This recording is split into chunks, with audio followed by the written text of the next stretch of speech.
What's going on, guys? Extra here, and we are finally back on CarX Street, diving into the nitty-gritty of drift tuning. Now, this is a super highly requested video, and it's super technical, which means it's going to be a very, very long one, most likely. So go grab yourself a snack, get a beer, make a coffee, whatever it is that is your flavor today, and strap in for a long one. We're going to be covering everything today, from car choice, gearbox choice, engine choice, all these little things, even down to game settings and tire pressures and stuff like that. All these things all add up and compound to make your drift car feel super, super incredible in the end. So you're not going to want to miss any of it. Before we get started, if you can do me a favor, go down below, drop a like, leave a hype, leave a comment. If you're feeling super zesty, you can even subscribe so you don't miss any new content coming out from me in the future. All these little things add up and help support me so I can keep making videos like this. This isn't my job. This is a very time-consuming thing, and I just do it in my free time. So all of your support is super, super, super appreciated. I can't stress that enough. Now, let's dive straight into the first part of this video. All right, so we're in game now, and the first thing we're gonna go over is settings. And now, truth be told, this game is super, super easy to drift in, and you can pretty much buy any car from the dealership that's rear-wheel drive, put street tires on it, and it's super easy to drift just straight away. But in order for it to be easy, you need to have the right settings set up in your settings menu for assists and controller binds and things like that. So let's just dive straight into that, and I'll show you exactly what I'm talking about here. So if we go into our settings menu here, the thing we're really going to be looking at is our assists. Now, the first thing, gearbox, we definitely want on manual. The clutch is a super useful tool for drifting, and once you learn how to use it, you're going to be using it almost like every couple of seconds. It's very, very, very important for things like clutch kicking, especially depending on what engine you're using. It can be more or less useful. Tandeming, it's extremely useful. Doing entries, things like that. It's a very, very helpful tool. It doesn't matter if you have this on automatic or manual, just as long as you have a button to press that activates the clutch. So definitely you want to learn manual. It's going to be super hard to drift with automatic. Going down further, all this vibration stuff doesn't matter. And here is the most important setting. If you're a new player since consoles come out, or a console player in particular, for some reason, this is off by default. I don't know why. I think it's because the developers have kind of been pushing this narrative that this is not a drifting game.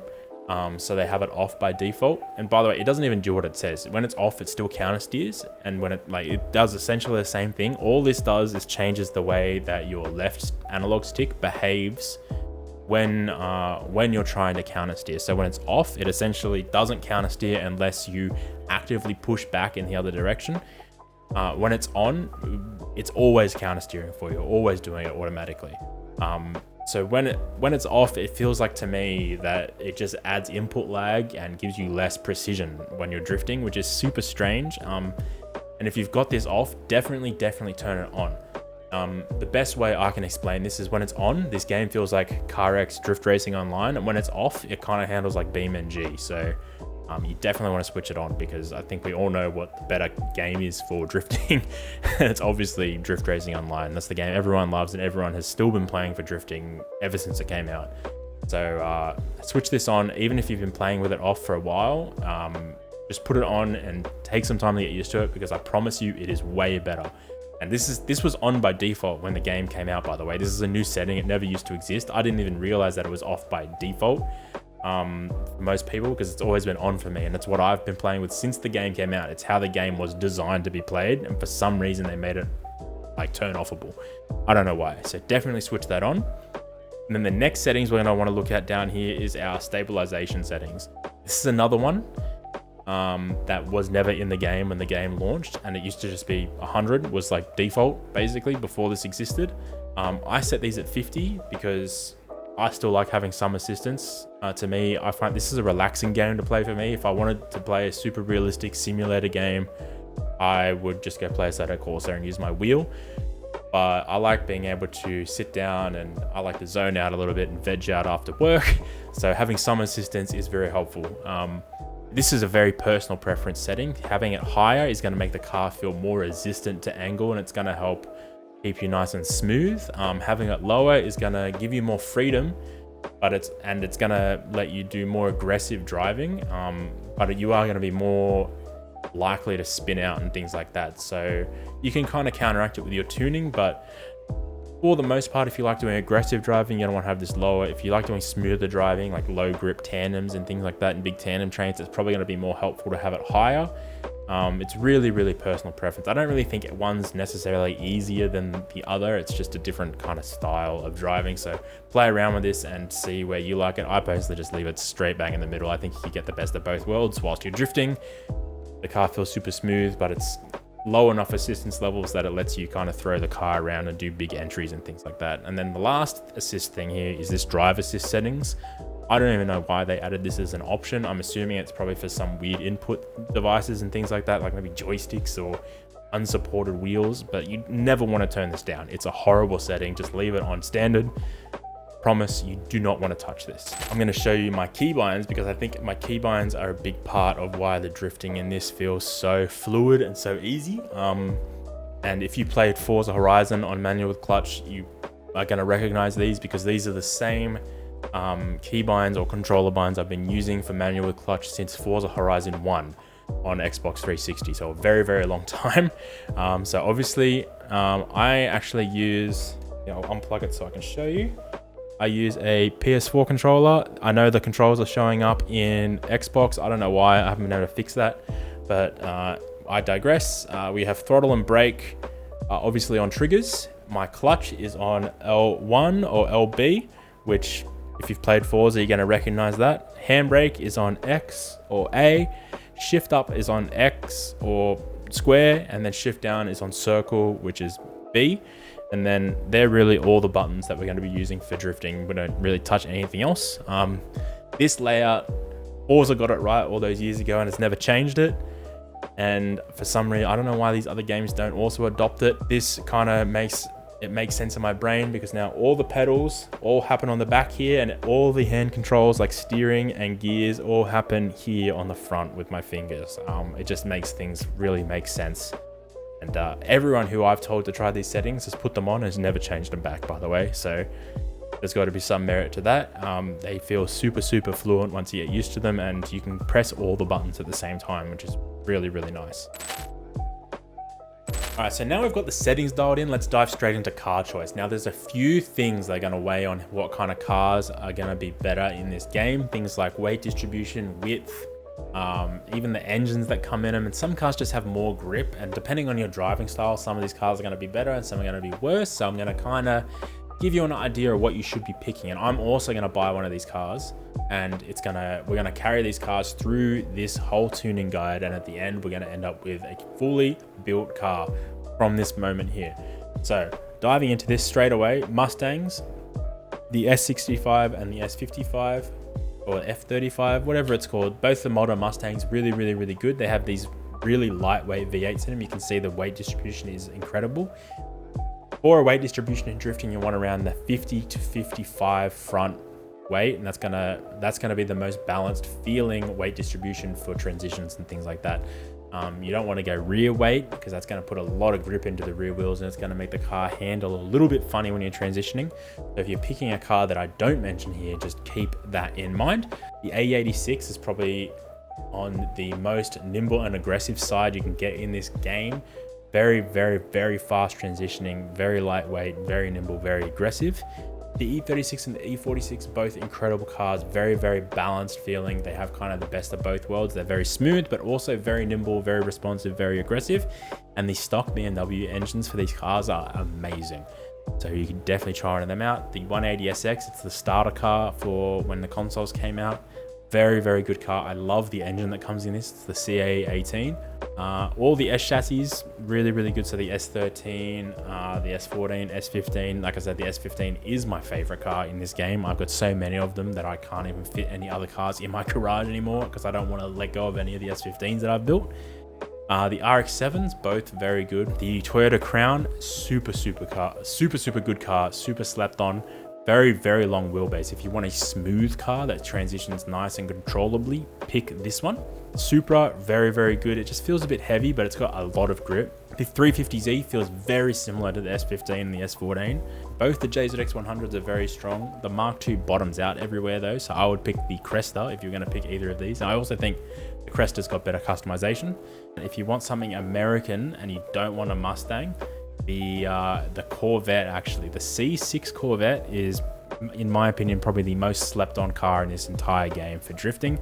It is so fast, and it's kind of like a cheat code. It gets so much angle, it never spins out. It's an incredible car. So if you want, and it's a really, really long wheelbase too, by the way, so it feels really smooth and really wide, really planted. So pick one of these cars, and I'm actually picking up the S15, and we're gonna tune this car together, and we're gonna go through all of the tuning options. We're gonna go through engine options. We're gonna go through everything. At the end of this video, you're gonna have this same car that you picked now, and it's gonna be an incredible drift car. So let's get straight into the tuning shop. All right, so we've bought the car and now we're in the tuning shop. It's time to make the first big tuning decision, and that's going to be our engine swaps. And I've had to turn my face cam off here so you guys can see all the statistics on the side, and I'm not covering anything up. So I apologize for that. You can't see my beautiful face, but let's run through what matters the most when you're picking an engine. There's three things I like to look at, and it's our torque figures, our weight, and our boost pressure. So these are three things that are really, really going to affect what motors I like to pick. Firstly, let's look at our weight. So you can see at the top of the screen there's a little picture of a car with 3 numbers. These show our weight statistics. So this stock motor SR20 in this car has 52% front. And I mentioned when we're picking a car, we want a 51 to 55% front weight distribution is roughly the sweet spot for a drift car. If we were to go in and say, put an LS swap in this car, look what it does to that front weight distribution. This engine is super heavy and it's almost 57% on the front. That's not going to fly. This engine's going to feel absolutely terrible. Say we swapped this RB26 in. 54.9% front. That's right on the cusp. But if you upgrade this motor and put ultimate parts onto it, those parts are actually lighter. So that brings the weight of the engine down, and we might end up around a 54.5 to 54%, which is well within that kind of sweet spot of that 51 to 55% weight on the front axle. So keep that in mind when you're picking a motor. The next thing you want to look at is our torque figures. So if we have a look at this stock engine, our torque figures on the right there. So in that component features list, torque at low, torque at medium, torque at high. What we want to see is an engine that promotes low and medium torque, as our high-end torque is completely irrelevant for drifting. Having a good torque at low and torque at medium balance compared to torque at high is going to improve the drivability in all kinds of drift scenarios. Why we need to look at this is because if we go into my inventory here, for example, this is the Lamborghini Huracan motor. If we look at the torque figures on the right, you can see it has a really, really, really high torque at high number. You can see how much we have to sacrifice our torque at low and torque at medium to get that torque at high figure. What this means is this car, every single time you pull the handbrake, every single time you slow down for an entry, or you're behind someone, you need to slow down, you're left foot braking to tandem with someone, this car is going to bog if you use this motor. So then you want to look for engines, for example, this V8 out of the BMW M5 wagon. Look at the torque figures here. This is such an easy motor to drive. The torque at low is so high compared to medium and high. But that leads into our next thing, which I mentioned, which is turbine pressure. Back to this Huracan engine again. If you haven't noticed, by the way, this engine sucks for drifting. Turbine pressure, there on the right, 1.35 bar. For this car to be making full power, you need to build up, 1.35 bar of boost. There's a little turbo gauge on the right hand side next to the speedometer. You see it at the bottom left? Every single time I let off the throttle, that boost gauge drops. So the higher the turbine pressure is, the longer it's going to take after being on the brakes or after being on the handbrake or being off throttle for that boost to build up, which means similar to having no low-end torque, having a really, really, really high boost pressure means that every single time you get back on throttle in these low speed situations, you aren't going to have any power. So you want to find a car that has a good balance of turbine pressure, low-end torque, and weight. All right, so now that we've picked our engine, let's go through and upgrade it. I'm going to show you there is a certain order of upgrades that I like to do to these motors to make sure I'm getting the most out of them for drift performance specifically. So the first thing I always do is I go to engine block, That's the first thing I always upgrade, and cylinder head. So what these things do is they unlock our torque at low and torque at medium tuning adjustments. And like I've just said, when we're picking our what kind of motor we want to run, these are the two most important statistics to make a car more drivable for drifting. All right, beyond that, we want to go intake manifold to increase our peak RPM, and it increases the entire graph overall. And then we want to do our exhausts and our exhaust manifold. So these things are going to help lighten the engine up. And then fuel system as well, because that brings up the entire graph. And then these are the last three things left I try and upgrade and leave to the end, because these all have downsides. So camshaft is probably the next thing on the list, because this, whilst it does boost torque at high, it also brings up medium and low, and you don't have to tune up the slider in the tuning options here for it. So you can leave it low, so we're still getting the maximum out of our other two sliders, our low and medium torque. This is where we start diving into negatives. So both turbos and ECUs are both going to be increasing our turbine pressure. You can see there on the right, both of them do. I would prioritize the ECU before the turbo, because as you can see, turbos are actually pretty heavy. If you put an ultimate turbocharger on, you're going up plus 22 kilos on the front, whereas an ECU doesn't weigh anything. So ECU is definitely the peak of the two, but as you can see, as we go up in ECUs, we're also increasing our turbine pressure. So what I would probably do here is maybe go up to the red ECU at most, if you can do that and get close to what class you want to be. And then we're at 284, so then I like to run at the top of C4. So what we can do, also because this engine graph is going to dip down a lot, I'm not actually going to raise this rev limiter. If you can raise this rev limiter and your torque is either flat or increasing, definitely do it. But for the S15, the stock motor, it's not necessary at all. And then turbine pressure, we're at 293. So what we can do is we can go ahead and we can bump this up a little bit. That's going to get us to 301, then just back it off a tiny bit. 299, perfectly slotted in right there at the top of C4. And we're only at 0.71 turbo pressure. This car's stock is 0.6. And because we've increased all of our torque numbers here, we've got a much wider power band. And the car's going to have a lot of drivability from maxing out these torque at low and torque at medium. So just to go back over that again, order of priority: engine block, cylinder head, intake manifold. Then we want our exhausts, fuel system, and camshafts. And only then do you start looking at turbo kits and ECU, but ECU first, then turbo. All right, we have an engine setup, so now let's go into our drivetrain setup here. So that's going to be our gearbox, differential, transmission, drivetrain, and our clutch. If we're running manual clutch, you don't need to install a clutch, but I'm going to assume that a lot of you guys probably use automatic clutch because it's more comfortable. So you're going to want to go ahead and do the ultimate clutch. And first thing we're going to do with that is just turn down our gear shift speed, so that when we are doing shifting without the clutch, they're as fast as they possibly can be. If you use manual clutch, it overwrites the gear shift speed, so you don't need this upgrade at all. You do not need to install an ultimate differential in a drift car or even a clutch 45. For the most part, you will want to stick with either viscous or welded. Open diff, never use it in this game, it's terrible. I've been over that before, ignore it. But welded and viscous are our two favorite diffs for drifting, just out of simplicity's sake and consistency. If you're learning how to drift in this game, I would 100% start with the welded diff in every single car.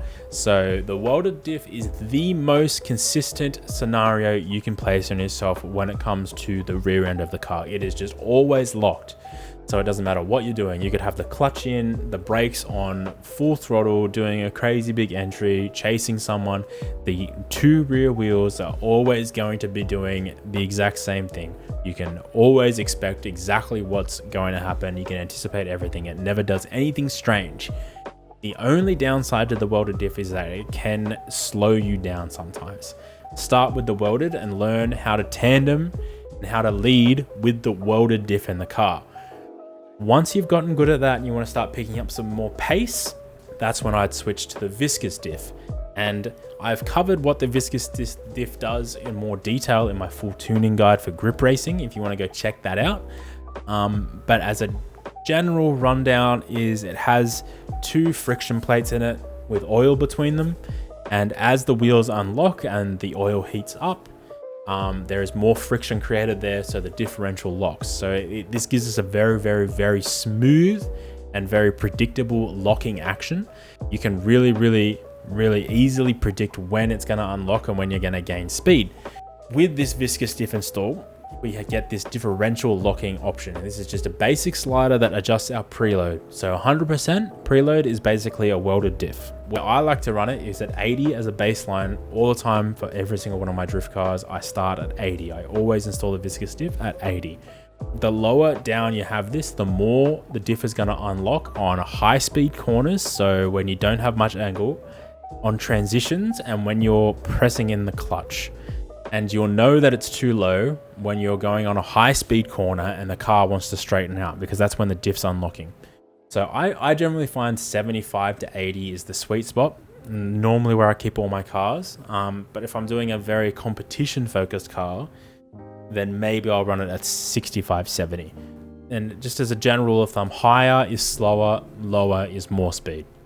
That's all you need to think about when you're using this diff. Moving on from that, we have our transmission. You're just always going to want to go ultimate transmission here. So we unlock all of our gear ratio tuning, and we can lower our drivetrain loss all the way down, which means more power is getting to the rear wheels. What I like to do here is I always kind of go around this 3.8-ish final drive. It's a very realistic final drive, and you'll find that stock S15 transmission here is very good. Has a very good gear ratio, and if you go around this 3.6 to 3.9 gear ratio on basically every single stock transmission in this game, you're gonna have a very, very drivable car. What I actually do, which is not necessary, but I put the T50 gearbox in every single drift car I own. So gear shift speed all the way down, of course. Then we're gonna bring our final drive up to 3.7. First gear, you wanna click left once. Second gear, click right once. Third gear, click right once. Fourth gear, click right once, and bring our drivetrain loss down. And that's it. Your transmission's done. I found this is the perfect gear ratio for all of my drift cars running like a 17, 18, 19 inch wheel. The only time you're ever going to need to change this is probably going to be in these 2 scenarios. If you're running a car that has very small or very big wheels. So small wheels means you're going to have a higher wheel speed, which means you need a lower final drive to extend your gear ratio to match what you were at before. And then same with bigger wheels, we need to shorten our gearbox. The only other scenario you would need to adjust this is if you have a very high or very low revving car. Similar to different wheel sizes, if you have a very, very high revving car, because the RPMs are so much higher, you need a shorter gearbox to get the same wheel speed. So let's say you have a rotary that revs up to like 10,000 RPM. You're going to want a shorter gear ratio. Otherwise, your gears are going to feel extremely long. And then in the opposite scenario, if you have a very low revving engine, for example, the V8 out of the van only revs up to like 4,500 RPM. So in that scenario, you'd probably want to bring this down to like a 3.2 to make our gears nice and long. And that's going to mean that at 4,000 RPM, we're going to have the same wheel speed as if we had 7,000 RPM with like a 3.7. And you can calculate this out and make it exact if you want, but really the best way is just to change it, then go for a drive, test it out, and then just adjust your final drive. It's one slider that you have to change. It's super, super simple. So to the right, we're going to have shorter gears. To the left, we have longer gears. That's all you need to remember. All right, so with the engine sorted out and the transmission sorted out, we are onto the body section. Now, like I mentioned, there are quite a few things to do with weight that make a big difference for a drift car, such as the front to rear weight balance, the weight overall, and of course the center of gravity makes a big difference here as well. I normally don't mess around with the weight reduction at all when it comes to my drift cars. I feel like it changes the physics of the car a little bit too much, especially if you're doing these body swap options here. One thing I do on every single drift car though is the fuel tank, and there's 2 reasons for that. One is obviously more fuel means you have to stop less, so you can tandem for longer. And also you can see at the top, see where our weight distribution numbers are? Having a larger fuel tank lowers our center of gravity. What that means for a drift car is a lower center of gravity is going to slow down our weight shifting and how drastic the weight pushes us from side to side. So things like transitions become a lot more controllable and a lot smoother, as well as big entries. The car's going to slow down a lot easier, and it's just going to make the car more controllable overall. One thing I will say, sometimes if you run no fuel tank, or if you say have weight reduction and you can adjust our center of mass height, having a higher center of mass is going to make the car flick faster. So it's going to make a car more aggressive. Having this turned down is going to make the car smoother. So if you really want a smooth tandeming car, lower the center of mass as much as possible. But like I said, I generally leave weight reduction stock and just go with the ultimate gas tank, lowers our center of gravity a little bit. And this, to me, is the perfect setup for here. If you want the car to be a little bit faster, you can install a little bit of aerodynamics, but don't touch the front aero. You don't want front grip. And that's something that I'm going to get into when we get into suspension and tires, but we do not want to increase front grip. The only aerodynamics or downforce you'd ever want to add is rear aero. I normally install street just because I like my cars to be a little bit faster. You can install sport, but you're never going to have to go higher than sport for a drift car. Otherwise, you're going to start running into problems where the car's not going to want to drift and it's going to be gripping up a lot on high speed corners. So this here is, in my opinion, the perfect body section setup for a drift car. So now that we have the engine, transmission, and body sorted out, we're going to move into suspension. Now bear with me, this is going to be a long section because there's a lot of explaining to do. So I've gone ahead and installed all ultimate parts here. If you have some prototype parts or you want to know which prototype parts to prioritize, always front suspension arms. The front suspension arms give you so much steering angle, it's ridiculous. I think the S15 goes up to 68 degrees on the prototype arms, which is absolutely insane. But we've gone ahead and installed all ultimate. I will say, if you don't want to tune some of these more complicated things, there's a few areas here you can skimp out on. For example, sway bars.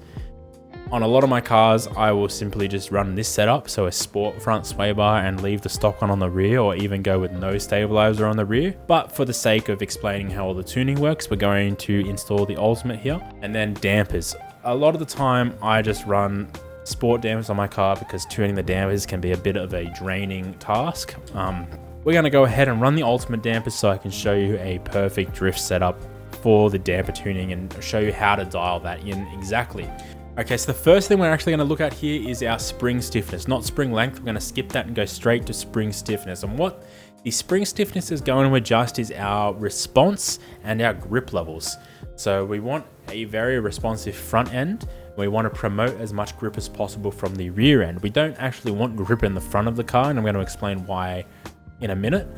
But the way we want to set this up is obviously a stiffer spring is going to give us more response but less grip, and a softer spring is going to give us less response but more grip. And it kind of works a bit weird in a drift car because if you go too extreme either way, it's actually going to do the opposite of what you would expect. But a good baseline for spring stiffness is around 110 on the front and around 60 on the rear. And this is going to change depending on the car. So this car being a lot more balanced, so it's 51-49 weight distribution, we can actually bring this front down quite a bit. And I know the S15 is pretty aggressive and responsive already. So I would probably run it about 85-60, sometimes even a little bit lower in the rear. So lowering it in the rear is going to give us more rear grip. But of course, if we go too far, it's going to be way too soft and the back of the car is going to whip around a lot and it's going to react a lot to the weight of the car, which we don't want. We want it to absorb that weight and stay very planted. So 85-55 is pretty good, but a good starting point, I would say, if you're setting up any car, go to 110 on the front and go to 60 on the rear. So from here now we can set our spring length. What we have to watch out for here specifically is on the rear end of the car. So if we have the spring length on the back slammed all the way down, you can see that there's no suspension travel. You can check by changing the spring stiffness. We have it set at 60. If I lower it, it doesn't move at all. So the back of the car is way too low. We have no suspension travel. Find the point where the back of the car starts lifting up with spring length, okay? And then what we're gonna wanna do is bring this up an entire notch. So now you can see we've got some movement here in the back end, which means it's gonna be able to absorb some of the bumps. And then in terms of the front springs, we're actually at a pretty good height already. But what we wanna look at here for front to rear height, we're gonna want a little bit higher front compared to the rear. And what that's gonna do is gonna set a lot more of the weight to the back of the car, and it's gonna help drive those rear tires into the ground. Next up from here is our anti-roll bars. So like I said, you can get away with running stock or no rear anti-roll bar, because what we wanna do is we're gonna have our rear anti-roll bar really, really soft. What that's gonna do is every time we transition or enter into a corner, the back of the car is gonna roll, and the outside wheel is going to dig into the road more, and more weight is going to be placed there so that we can get maximum grip on the outside rear wheel, which is going to give us that drive to drive through the corners. For the front anti-roll bar, we're going to stiffen this right up. And where I wouldn't go all the way up to start, maybe for this car, our max is 77. So I would bring it back, not to this first big notch, maybe this second one right here. So that's going to be 60 for us. What increasing the front rear anti-roll bar does is going to increase the front end response, similar to making stiffer front springs. And it's also going to transfer the load, because we're removing the independencies of the front two shocks. What it does is transfers that load to the back of the car. This is a phenomenon called suspension jacking. And what that does is it means it places more suspension compression and more suspension load on the rear wheels, which in turn gives us more grip. Yes, if you don't know this, we want more grip in drift cars, not less. Even if we're tandeming, you still want more grip. So we want a very soft rear anti-roll bar and a very stiff front anti-roll bar. If you want the car to be a lot slower on transitions, you can lower this front anti-roll bar down. So lower is essentially going to make the car less snappy and more controllable and a lot smoother. Higher is going to make the car more aggressive and increase our grip levels and make the car way more responsive to like direction changes. Camber. So the most important camber setting is the back, because we want our camber to be as close to zeroed out when the suspension is compressed. Pretty much always put it at about 0 in this graph, because the suspension values you set here aren't actually the values that are on the car. They're not the live suspension values. So I generally just start at 0. This is a good baseline. It means when the suspension's compressing, it's going to land somewhere around there, and we can dial this in afterwards for our fitment. And then front camber, we want to be somewhere between -6 and -10. And it's kind of come down to a personal preference. I generally lean towards more camber, so -9, -8, somewhere around there is where I like to put the front of the car. This gives us a lot of control when we're at full lock, but it's also going to lower the grip enough by giving us less contact patch that the front tires can slide. What I was talking about, how we want less front grip and more rear grip, this is where that starts to come in, and where the entire theory behind this suspension tuning that I like kind of comes into play. So we want to lower our front grip so that in extreme angle scenarios, rather than the front tires gripping up and stopping us from getting to really, really high angles, they actually slide instead. And sometimes you will see skid marks from the front tires because they lose grip, which is what you want in like scenarios where you're getting big reverse entries. It makes the car much easier to drive, because in these high angle scenarios, rather than the car gripping up and just spinning out around the front wheels, the front tires will actually slide and kind of save you from spinning out. Moving on from camber, we have caster. And what this essentially does is it adjusts the amount of self-steer. So the higher caster angle, the more self-steer the car has, which is the tendency for the car to want to recenter itself and become straight. There are two things that this does. I like to run maximum caster on all my cars, because what it does is I think it slows down the transition speed, because it makes the car essentially feel like it's a little bit longer. The initial snap back to the middle is going to be a lot faster because again, this speeds up our self-centering speed of the steering wheel. So going from angle to straight is going to happen quickly, but then the process from being straight to being at maximum angle again is going to be much slower. So this is how you're going to get those really smooth lead lines. And then if you're chasing someone, having this maximum caster to slow down that period between no angle and really high angle means you can really dial in your angle really precisely, because it's so slowed down. It's almost like it happens in slow motion.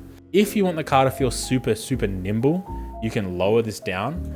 In real life, most drift cars run between 8 and 10 degrees, sometimes 11. For example, I had an R33 that I used to drift in real life that ran 10.5 degrees of caster. But in this game, the caster adjustment is kind of trivial. It doesn't really do a massive amount. So I always find the benefits of running it at maximum way outweigh the downsides of running it anywhere else. If you want a really good baseline, I would just start at 10. If you want to copy my tune exactly, bump this all the way up to 13.8. Ackerman. This is the most highly debated tuning setting in this entire game, is our Ackerman angle. And it's, to be honest, not to sound rude or up myself, it's because I don't think most people even understand what this setting does. So what Ackerman does is it changes the difference in angle between both of the front wheels when we're steering. A high positive Ackerman means that our inside wheel is turning more than our outside wheel. As you can see here, we look at our car here. And by the way, Ackerman in this game is reversed. So 0 Ackerman is actually the most Ackerman you can get. And you can see that right wheel there, just above the suspension tab, you can see how it's moving. So we're adding more positive Ackerman, which means that's the inside wheel that's turning more. A lot of people seem to think running a 90 Ackerman is the way to go. What this actually does is it makes both of these wheels, 90 Ackerman is basically no Ackerman at all, which is not a very realistic setup. And what this does is it makes it feel like the car spins out really easily. And having both of these wheels turning it parallel actually gives us less steering angle. As you can see here, as we lower this Ackerman, this inside wheel here is turning more. This is our leading wheel when we're drifting. As you can see, as we play with this Ackerman angle a little bit, this is changing the angle of this front wheel here. The more Ackerman we add here, which is what a lot of people are running in this game, actually means this wheel is turning less. This is our leading drift wheel. If we're drifting left hand down, say we're drifting this way, this is the wheel that our car's actually following. So we ideally want this wheel to have as much angle as possible. If we lower this all the way, look how much angle this wheel has. We don't want to lower it all the way because this is going to have a negative effect, because now this wheel is not turned very much, you can see, right? We're going to be limited by the angle of this wheel now if we have it all the way down. But what we want to do, my personal opinion, is the sweet spot is between 60 and 70. So say we have our Ackerman set at 65, we now have more angle on this front leading wheel when we're in drift and less angle on this front wheel. This leading wheel is the one that drives all the decisions of where the car wants to go and how much angle is possible from the car. So people think running at 90 gives you more angle. It's not true. It just makes it harder to get more angle if you have the wrong tuning setup. If we run at 65, we now have more potential angle from this front leading wheel, with this wheel turning less. But now remember, we've set our suspension up to remove grip from the front wheels. So when we're at a very high angle situation, rather than this wheel limiting how much angle we can gather because it's got less steering angle because of our Ackerman setup, this wheel is going to skid or drift along the ground, and you'll see skid marks sometimes with this setup. You'll see skid marks from this wheel, because once we get to the maximum theoretical angle of this wheel, this car, rather than gripping up and stopping us from drifting, this wheel slides, letting us reach this maximum angle. So in theory, if you could have no grip on the front wheels at all, having 10 Ackerman in game is actually going to give us the most theoretical angle, because look how much steering angle this tire is at. Look how far this is turning. compared to, but then this wheel doesn't turn at all. But if you could make it so this wheel would always slip, you would have so much steering angle. So I would almost start somewhere around 50 Ackerman. My favorite is 65. This is what I put on basically every single car. Just keep in mind, this is going to affect how the car feels when you're transitioning. So if you're running full 90 Ackerman, so the wheels are parallel, the car's going to feel significantly more aggressive because you're not having the resistance of this back wheel stopping the car from rotating. The car's going to be very, very snappy, very agile, and it's going to feel like it spins out very easily. If you want the car to be a lot smoother, we can lower this Ackerman angle down. I wouldn't go any lower than, I would say, probably 40. Once you get below 40, the car's just going to be comically slow. It's going to not want to really weight transfer at all, and it's going to feel very strange. And I typically try and stay just above 50. Anywhere between 55 and 65 is my perfect range. Moving down here, we have steering angle. We obviously just want to max that out. And next we have wheel toe. This is another one where I think people don't really understand what it does. So if you want a full breakdown on what wheel toe does, you can check out my full grip tuning guide where I break down the science behind this and how it affects what's going on with the car. But in a drift car, adjusting our wheel toe, we want to leave this wheel toe on 0 for the front. It adjusts the angle of where the wheels sit in a neutral position. So if we have negative wheel toe, this is toe out. That means the front of these wheels is going to be pointing outwards away from the car. If we have a positive wheel toe, it means the front of the wheels is going to be pointing in towards the car. You can see how this would be problematic on a drift car, because on the front, if we are messing with our toe angles, this is going to affect where these wheels are positioned when we're at angle. For the most part, we want to preserve our steering geometry, so we don't want to touch front wheel toe. Rear wheel toe, however, is extremely important. So like I said, having this positive toe means the front of these rear wheels is going to be pointing in towards the middle of the car. That means they're going to be driving force inwards. And what this does is it massively improves the amount of grip that the car has when we are on throttle. Where we want to set this wheel toe is all the way to the right, 0.7. Now, people may think this is crazy. This is actually not much toe at all. 0.7 mils or 0.7 degrees is such a small amount of toe. If you go to Formula Drift, for example, a lot of those cars are running 2 degrees plus, 3 degrees, 4 degrees. 0.7 degrees is nothing. I'm pretty sure in CarX Drift Racing Online, this goes up to 2. And I frequently would run 2 degrees. You could run even more than that. We're going to do the dampers last, so we're going to skip straight to this braking force here. We want as little braking force as possible. The brakes are super sensitive in this game, so we want this all the way down.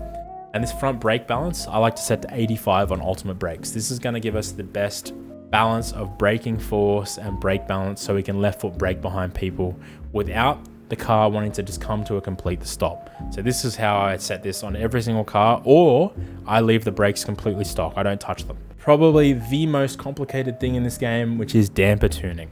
The way this works for a drift car is we want to make the front end of the car as responsive and planted as possible. So we want it to be a very, very stable platform and always returning to its original state, so we can maintain our front suspension geometry and responsiveness.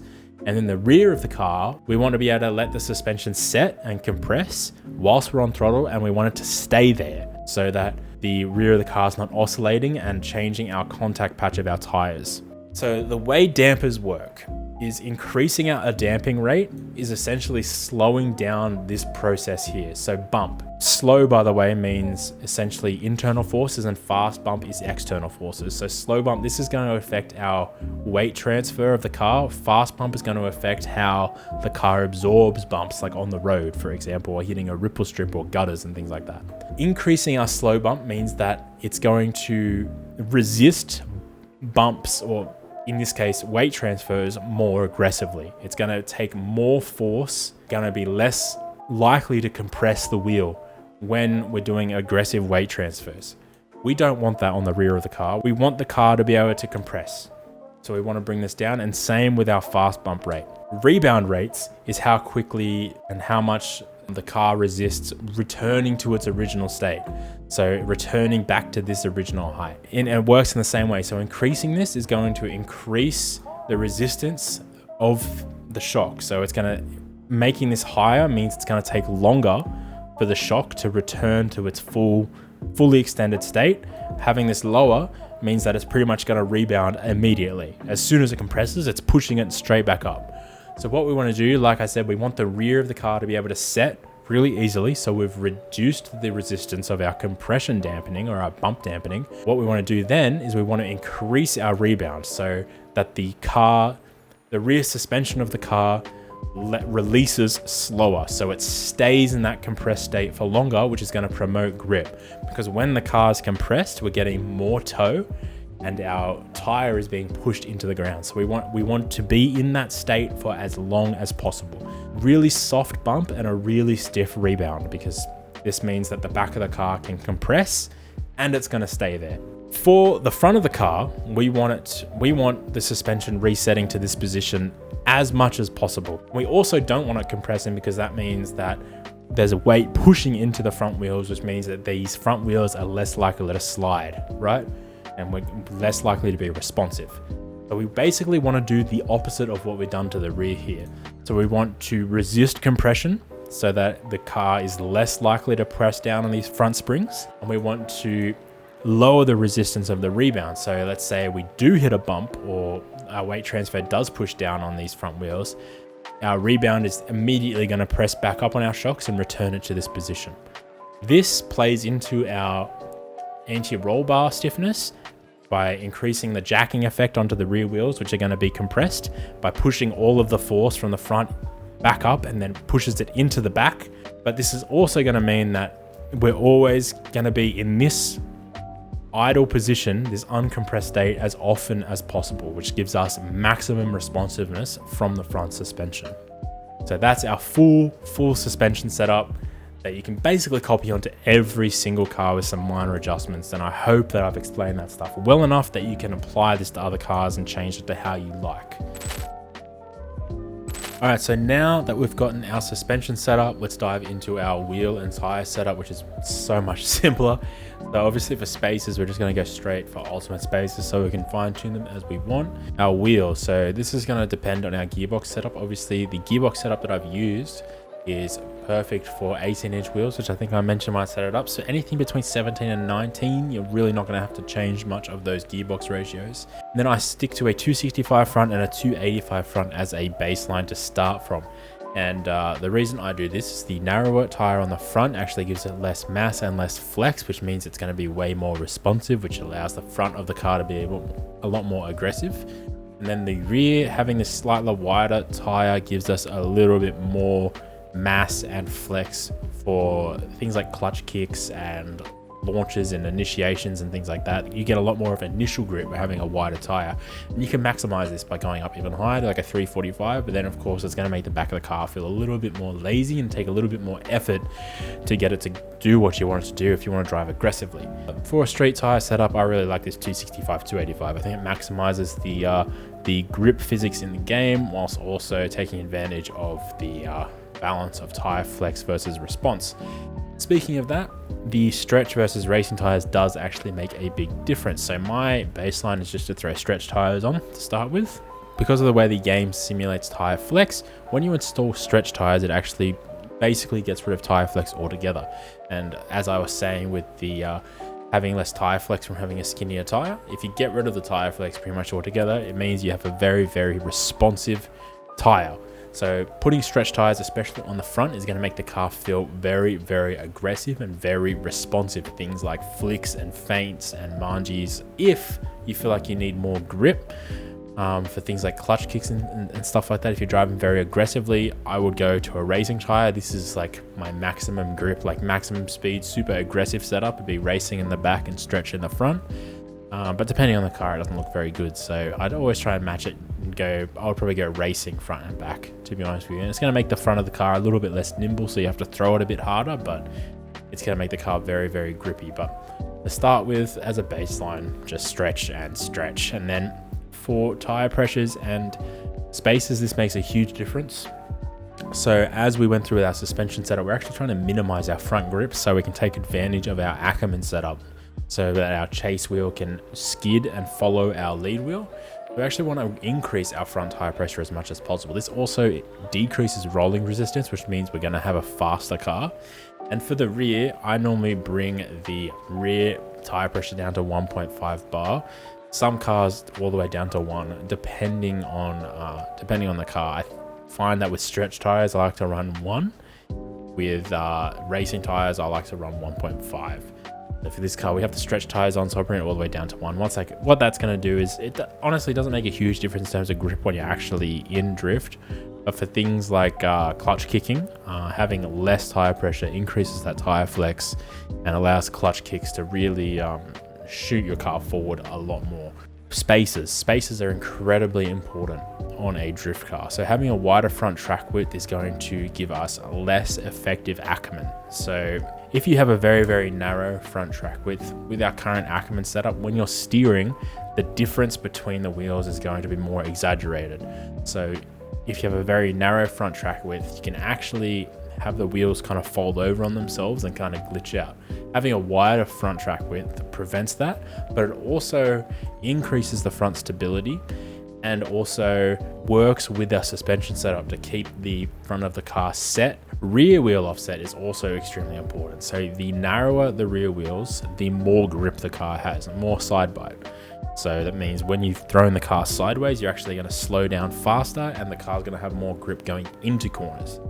So the way you kind of balance this out, obviously putting it all the way in means you're going to have maximum grip, but it looks terrible. So the way you want to max this out is I try and set my cars up to be really flush on the rear, but very aggressive on the front. You can really maximize this with the stretch tires. So this is the kind of fitment that I go for. And it's this very, very aggressive kind of Osaka style fitment from Japan. If you've seen Meihan cars, like shirts tucked in, N style, S15 Alpha, all these, a lot of the street drifters around there, they have a very similar looking car to this, and these are the reasons why it works, right? Because you want to have that wider track width up front, and you don't want to be pushing the rear out too far because then you start losing grip. This is where everything all starts to come together. All these little things all start to come together to make our car work really, really well.